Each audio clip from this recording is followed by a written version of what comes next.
പതിവ് 100 റുപ്യ എടുക്കൂ. ശ്രീകണ്ഠ ഈശ്വര, ഒരു 100 റുപ്യ കൂടെ. താനും കണക്ക് എഴുതി 10 രൂപ എടുത്തോളൂ. മോളെ കല്യാണത്തിന് നോട്ടെ. എനിക്ക് മക്കളില്ല സാറേ, ഞാൻ മറ്റേ പശുവാണ്. പണപ്പെട്ടി നിന്റെ കയ്യിലാണ്. പണിക്കരേ, മാനേജർ സാർ എന്നെ മാറ്റിയിരുത്തി. എന്ത് ധിക്കാരമാണ് സാറേ സാറേ, ഇത് ഏത് പറ്റിലാണ് എഴുതേണ്ടത്? നിന്റെ പണം ഇതാ കിടക്കണം. കേൾപ്പനും കേൾവിയില്ലാതായോ ഓഫീസിൽ? ഒന്ന് അറിയണമല്ലോ.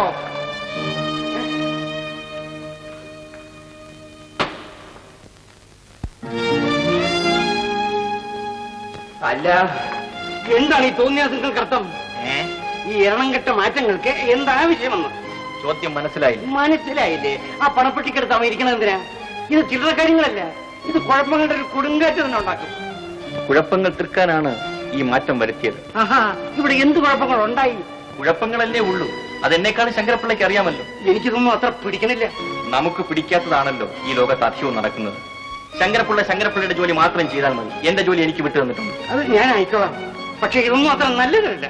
ശ്രീകണ്ഠേശ്വര, മഞ്ഞലയിൽ മുങ്ങിത്തോർത്തി ധനുമാസ ചന്ദ്രിക വന്നു, നിന്നെ മാത്രം കണ്ടില്ലല്ലോ നീ.